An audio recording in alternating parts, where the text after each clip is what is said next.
저도 굉장히 오랜 시간 동안 하나님한테 했던 기도가 딱 하나였어요. 내가 하나님을 몰랐으면 좋겠다.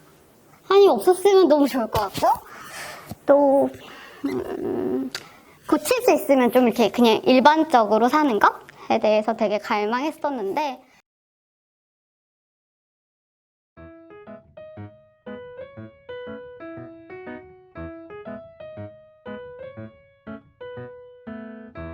서울에 사는 34살 직장인이고 플랜트 설계 엔지니어로 일을 하고 있습니다. 45세 모태솔로생입니다. 지금 아이들 영어를 가르치고 있습니다. 30한 중반의 레즈비언입니다. 대학생인 김신엽이라고 합니다.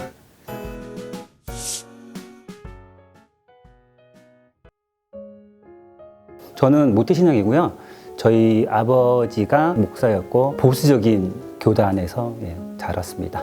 저는 이제 한 15년 정도 된 것 같고, 20살부터 다녔으니까 한 14년, 15년 정도 됐을 것 같아요.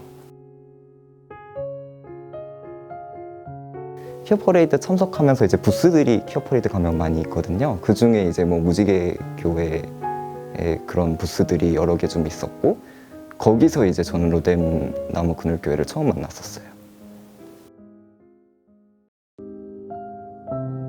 목사님께서 그날도 평소처럼 이제 동성애에 대한 그런 혐오 발언을 막 여과 없이 막 하시고, 근데 저는 이제 모태신앙이었으니까 이거를 항상 들어왔으니까 그냥 또 저러시네? 그냥 이러고 넘겼었던 거예요. 그냥 그 설교 끝나고 나서 친구가 오늘 목사님 설교 정말 아니지 않았냐 이렇게 얘기를 했었는데, 그 친구의 말을 들으면서 뭔가 제 머리를 탕 치는 게 있더라고요.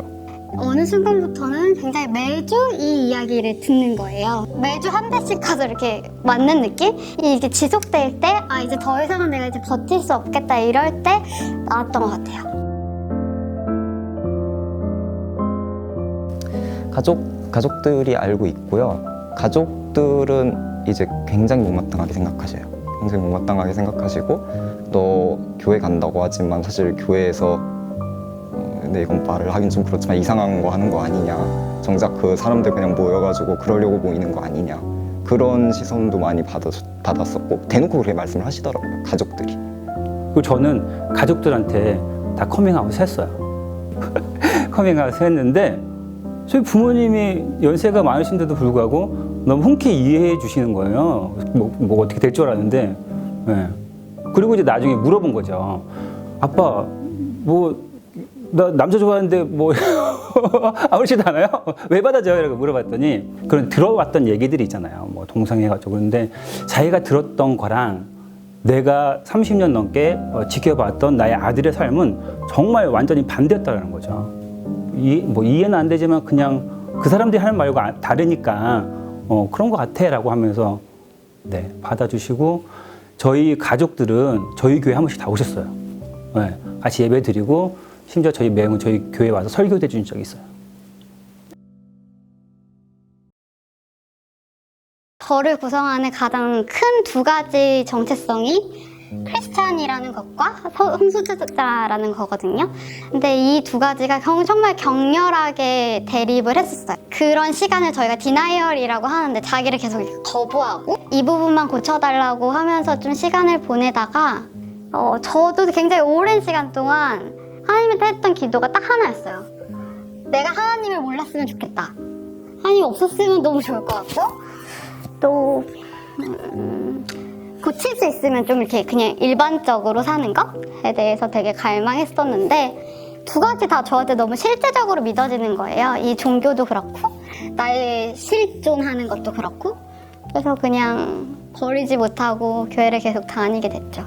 매주 교회 다니는 게 일상이었으니까요. 성소수자의 정체성과 기독교인으로서의 정체성을 같이 갖고 있는 사람들 같은 경우에는 이게 교회를 떠난다는 게 되게 힘든 그게 있어요. 그게 종교라는 거가 그렇잖아요. 저 같은 사람들이 적지 않을 거라고 생각하거든요. 사실은 성소수자들이 이제 우리 사회에서 차별받는 이제 많은 소수자들 중에서도 아예 정체성부터를 부정당하는 그런 소수자의 위치에 있잖아요. 근데 그런 소수자에게 이제 팔 벌리고 그런 소수자에게 혐오를 가하지 않는 교회이기 때문에 그 외에 성소수자가 아닌 다른 소수자 집단에 대해서도 훨씬 더 포용적이고 그런 설교의 메시지 자체도 그런 소수자를 향한 메시지가 많다는 거, 그런 점이 굉장히 큰 차이라고 생각합니다. 스스로에 대한 혐오가 사라졌고요. 무슨 일을 하더라도 이유 없이 이유도 모르게 움츠려 들거나 이런 점은 분명히 줄어든 것 같습니다. 좀 사고가 넓혀졌다고 생각하나? 저도 소수자였지만 그때서야 약자들이 이해하게 되게 되고 좀 사고가 좀 넓혀지게 된 것 같아요. 안 그랬으면 저도 똑같이 교회에서 주장하는 그대로 주입받고 그렇게 생각하고 그렇게 행동했을 텐데 사고의 다양성 뭐 이게 좀 달라진 것 같아요. 무지개 교회를 다니고 나서.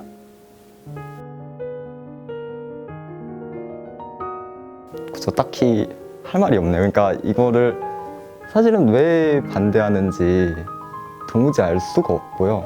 약자를 가장 품어야 되는 기독교에서 이거를 자신들의 이득 때문에 앞뒤도 안 가리고 이거를 반대한다는 거는 정말 예수님의 생각에 정확하게 반대되는 행동을 하는 것 같거든요. 너무 끔찍하다고 생각하고, 최근에 코로나19 사태가 이태원 클럽발로 다시 시작이 되었는데요. 한 언론사에서 그 클럽이 게이 클럽이다, 성소수자가 모이는 곳이다 라는 것을 여과 없이 말하게 되면서 코로나19의 방역에 관한 문제가 전면으로 드러나게 되었고요.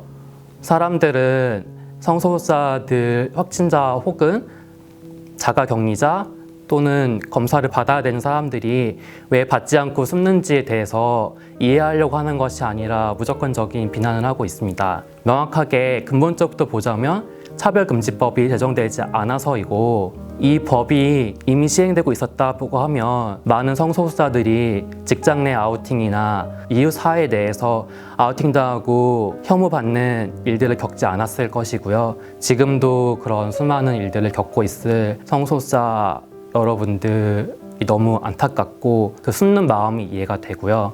다시 성소수자에 대한 혐오와 또 이 사회에서 성소수자를 어떻게 바라보는지가 좀 더 명확하게 드러났던 것 같아요.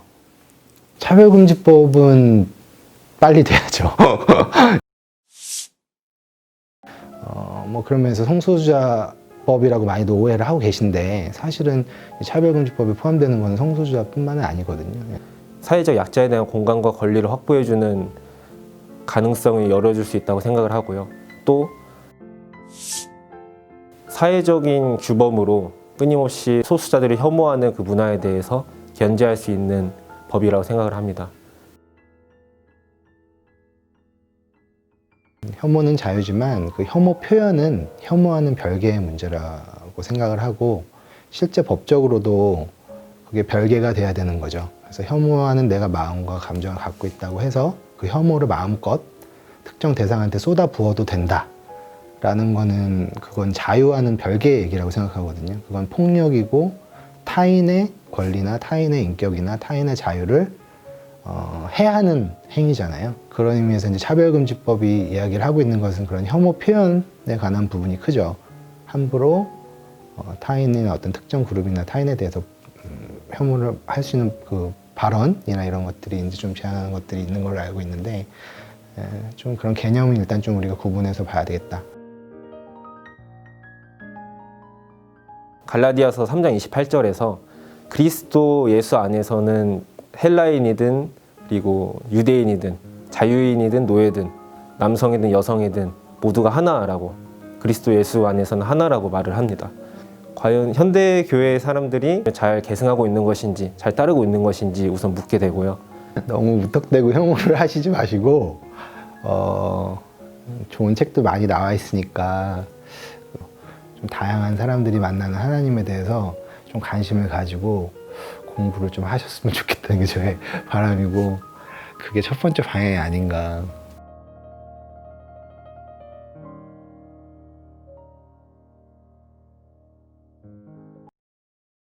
저는 이제 이거는 이제 기독교랑은 전혀 상관없는 얘기인데 이제 제가 스웨덴에서 한국으로 돌아왔을 때 벌어졌던 일이 이제 변희수 하사님 일이었고 그리고 숙명여대 트랜스젠더 합격생 일이었어요.